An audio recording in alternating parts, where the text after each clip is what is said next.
Elizabeth, occurred the time she called Alvin down. I say she called him down because that's where he was, down at the office. If we hurry, we can catch Elizabeth before all the mix-up starts.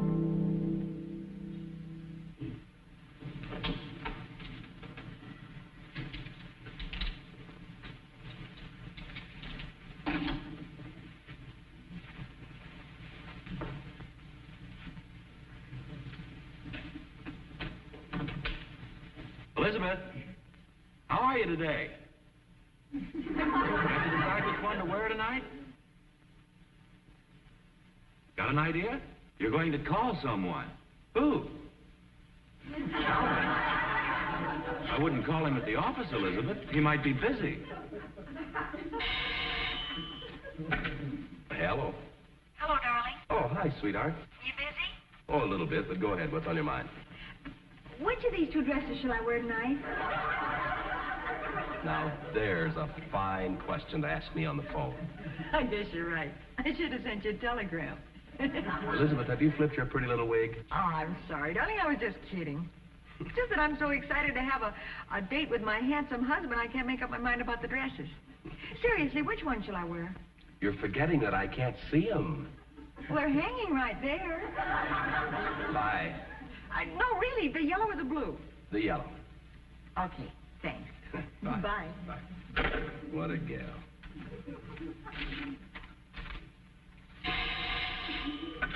Hello. Alvin, you were right about the blue. Okay, fine. Bye. Oh, Elizabeth, wait a minute. Don't hang up. Hey, Elizabeth. Alvin, don't yell like that. You made the dog bark. Well, I didn't want you to hang up. What time are you picking me up? Why should I pick you up? You have the car. But you have the car keys. Oh, well, there's another set in that jar in the kitchen. Look, pick me up at the office. I'll get out by 5. 4:30, right. I said 5. Yeah, but I know me. I have to think 4:30 to get there at 5. Even then, I'll be a little late. I better think 4:15. Look, I took all of that into account. I don't get off until 5:30. So what time should I think? Bye, Elizabeth.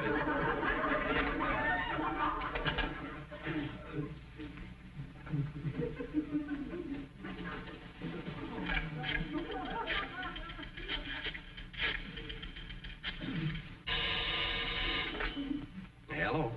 Honey, you were right about the yellow. Elizabeth, is that why you called me up?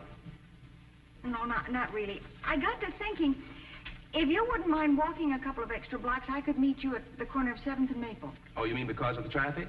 Mm-hmm. Would you mind very much? Oh, of course not. 7th and Maple it is. Bye. Keys in the jar, 7th and Maple. Hello? Elizabeth, those two streets don't cross. Two streets. 7th and Maple, they parallel each other. They run the same way. Oh, what's the matter with me? Isn't that silly? Sure is. Let's make it 8th and Maple. Elizabeth, doesn't it naturally follow that if 7th and Maple run the same way, then 8th and Maple would run the same way? Not necessarily. If Mr. Smith is knock-kneed and Mr. Jones is bow-legged, they wouldn't run the same way. Where are we meeting, Elizabeth? Oh, I'm sorry. Let's see. I know. You know where Wilshire Boulevard and 7th Street kind of do this? I can't see what you're doing, Elizabeth. Oh, where they cross? Yeah? And then the street kind of swoops around this way? Elizabeth, I'll meet you at the station. Goodbye. Gladys, would you remind me that I'm meeting my wife at 5:30 at the station? Hello. Railroad, radio, gas, or police? What are you talking about? Well, I'm meeting you at the station. I'm supposed to, and which one? All of them. Just keep going from one to the other until I catch up with you. Alvin, you don't have to be sarcastic. I won't call you again. I'm sorry, honey. Look, I'll meet you in front of the information booth at the railroad station. There's a parking lot there, and there's no traffic. Now, which dress are you going to wear so we can get that straight? I'll wear the yellow under the blue. All right, that's good.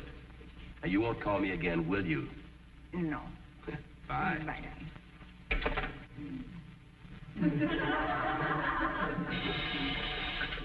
Hello, Elizabeth. You promise you won't get mad at me? All right. I wouldn't have called you except it's important. All right. You promise you won't get mad. All right. Alvin, your all rights are edgy. If there's one thing I can't stand, it's a man with edgy all rights. Never mind that. What's so important? What time did we say? 4:30. You said that you were going to think 4:15. I think I'll think 4:30. Elizabeth, I shall hang up on you at this point. Why? I'm coming home. We'll leave the house together. All right. Oh, and by the way, in spite of all this, I love you very much. Me too. Bye. Bye. Elizabeth, now wasn't that nice? Incident number 2 in the life of Elizabeth occurred the time she was asked to go along on a Girl Scout outing as assistant troop leader. As I recall it, she was practicing on how to sit around a campfire.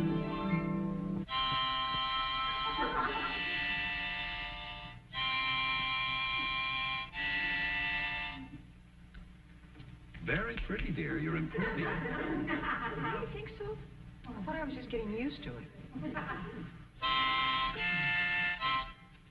I know what's wrong. Oh, really? I haven't been doing this. Oh. Wait till you see how much better this sounds. Hey, I don't want the neighbors to think I'm beating my wife. Alvin isn't beating me. But don't you think you ought to be studying up a little on first aid and stuff instead of doing that? After all, an assistant troop leader should know something besides 2 miserable notes on a harmonica. I'll ignore the nasty way you phrased that statement, Alvin. Here, What's this? Girl Scout handbook. Ask me any question in that book. Okay, we'll see how smart you are.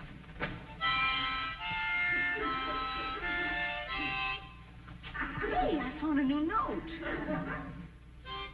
You want me to help you with this? Sure, let's go. Okay. What are some of the out-of-doors rules? What page? 66. On a hike with your troop, be responsible for one of the following. Where to go, what to wear. Okay, you know that one. All right.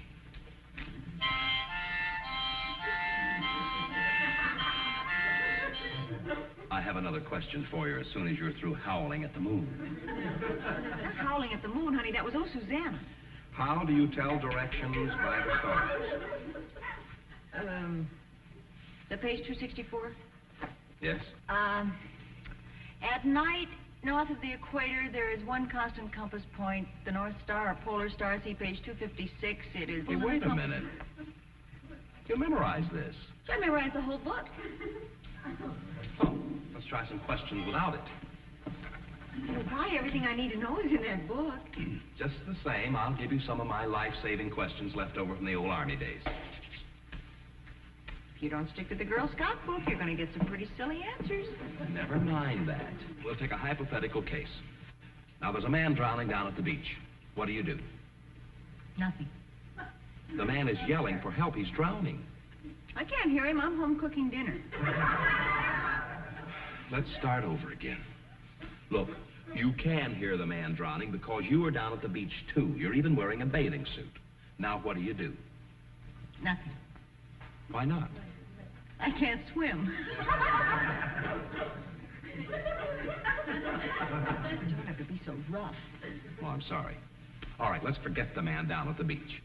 Now... Why? He's in trouble. But you don't know it because you're home cooking dinner. Well, I know about it. Now, Alvin, we better get down. For goodness sake. Well, all right, now here we are down at the beach. Now, what was your question? What do you do about the drowning man? Nothing. I got here too late. Alvin's beating me.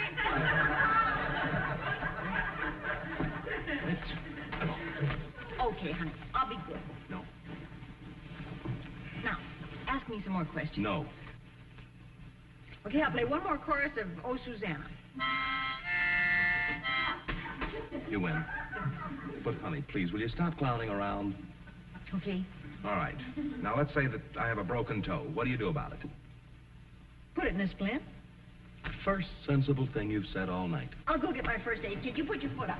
This ought to be good. Here we go. Now,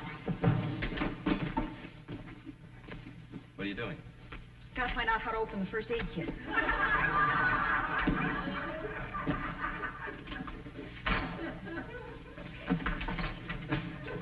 Hold this a minute, honey. Now, the first thing we do, you see, is we split the leg like this. One around up here. Leg. Hey, wait a minute. I said that my toe is broken, Elizabeth. Well, I only have leg splints, honey. That'll keep you off that toe for a while. Now, the next thing to do is entertain the patient while he's in that helpless condition.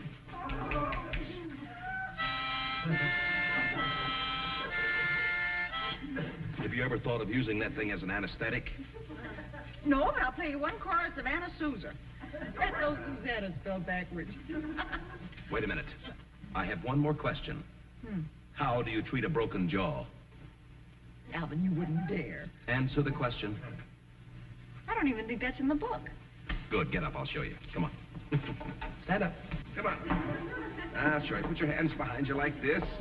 Yep, we tie the patient's hands back here so they won't interfere with the treatment. Hold still. Broken jaw, is that 117? There we are. Now, we turn around like so. 226, man. Oh, I'll need something to hold the mouth open. Hold it open. There you are, like that. Now, we take this and splint the head right over the top, see? There you are. Come. There we are. Hi, honey. Bye, honey.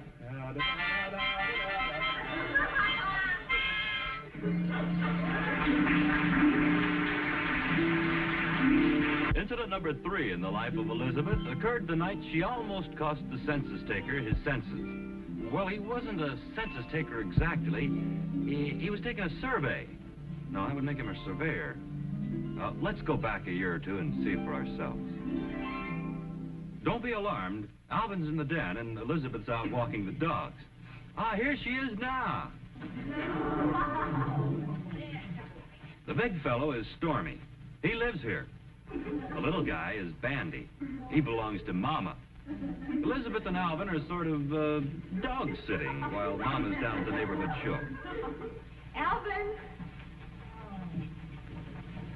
Oh, hi, honey. Here, let me take Stormy. Will you, honey? Yeah, hi, boy. Let's walk. Come on. Come on, Stormy. Come on. Hey, Bandy. Come on, get your feet wet.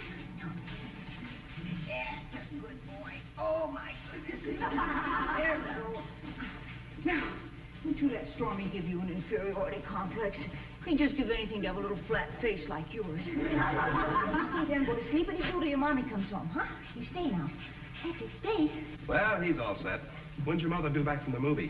I think she said another couple of hours, honey. Hey, doesn't it strike you as kind of odd that she'd come to visit us and spend the entire evening in a movie?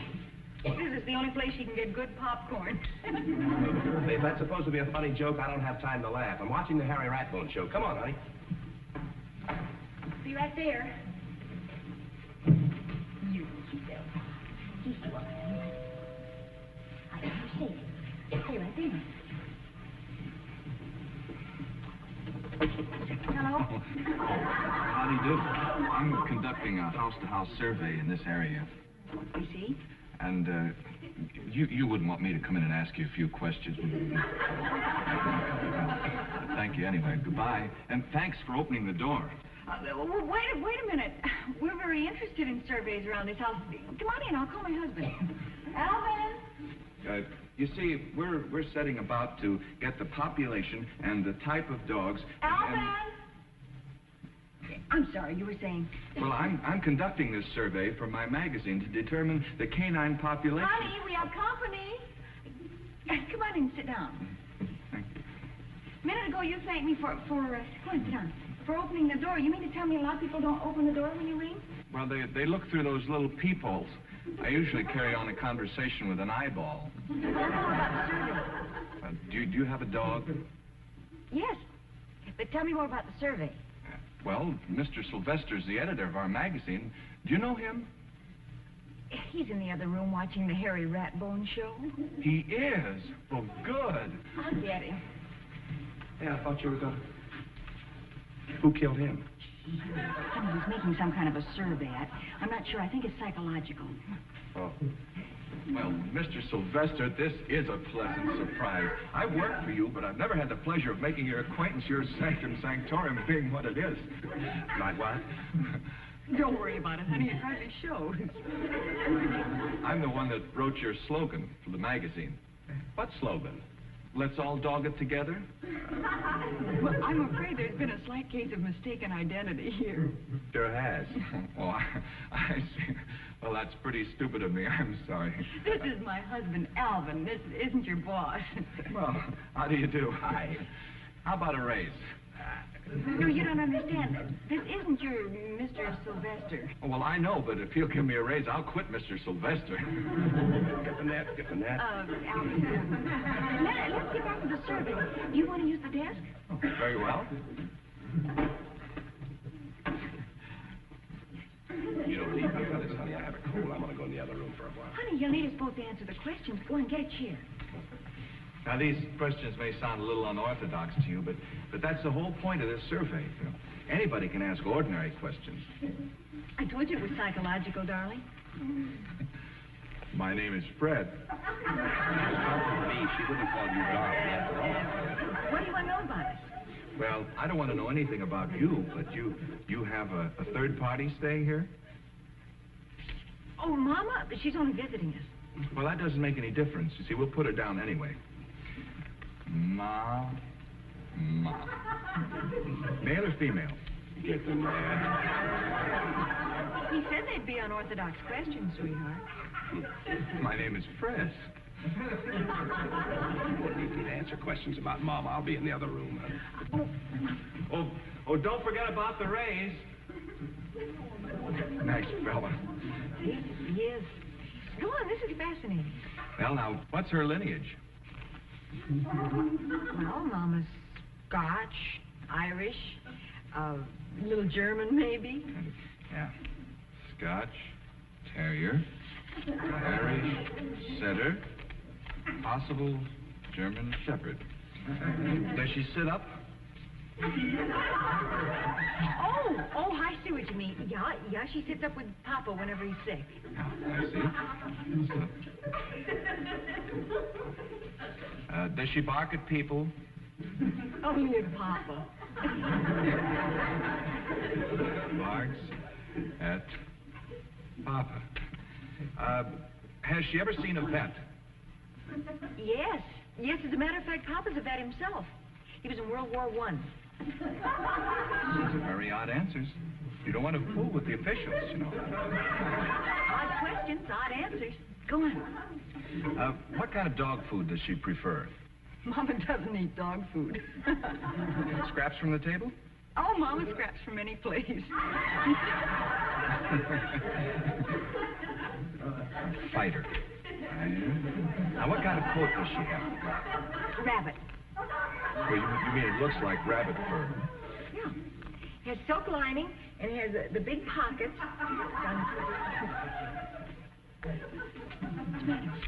Lady, we're not discussing a kangaroo. Sorry. I'm entitled to one wrong answer. Does she sleep in a doghouse or on the back porch? No answer. Does she howl at the moon? There seems to be something wrong here. Does she knock furniture over when she wags her tail? Alvin! Does she? Alvin! What's the matter? You stay here, I'll get the net. Wait. What have you been saying to my wife? We were just discussing your dog Mama when she got hysterical. And now I bid you goodbye. It's safer for me to talk to eyeballs. Dog? I thought we were discussing my mother. Your mother? Oh, no wonder I acted so silly. Isn't that ridiculous? Well, we do have a dog if you want to finish the survey. Well, sure, let's.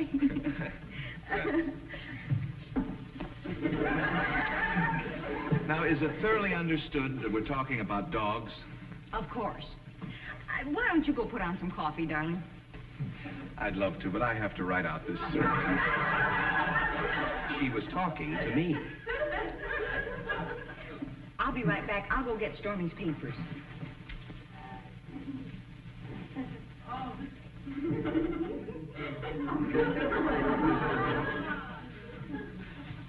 Well, if I'd noticed you before, we wouldn't have had all that. You're such a sweet little puppy. Here they are. Now. What do you want to know about Stormy? Well, we'll skip all the obvious questions in the scene. How much does he eat? Oh, I'd say about 2.5 pounds of meat a day.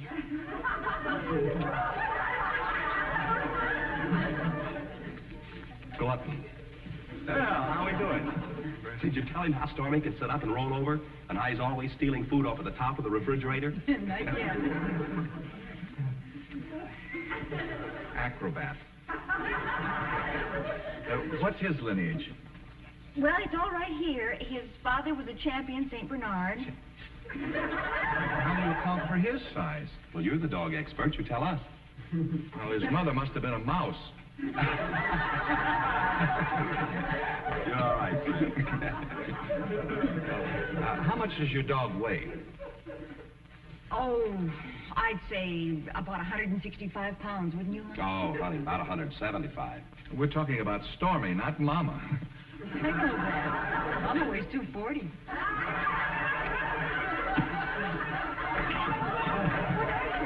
Mama does weigh 240, doesn't she? Oh, sure. Where are you going, Fred? That little dog does not weigh 175 pounds, nor does he steal food from off the top of the refrigerator, nor was his father a champion St. Bernard, nor was Look, would you stop gnawing for a minute and listen? This is Bambi, Mama's dog. This isn't Stormy. Stormy's out in the backyard. Well, what a crazy mixed-up afternoon this has been. I'll tell you, why would we start this all over again? We'll pretend we don't know each other. That's a good idea, Good. and then we don't get mixed up. You came in the door, remember? Yeah, okay. Yeah, hello? How do you do? I'm making a house-to-house survey. Do you have a dog, D-O-G, dog? Yes, we do. We have a St. Bernard. Alvin. Well, who killed him? How do you do, Mr. Sylvester? No, you stay here. I'll get the Mr. Oh, very good. This is Mr. Sylvester. This is Betty. Hey. Say goodbye to the people. Goodbye, everybody. No, there must be. I know.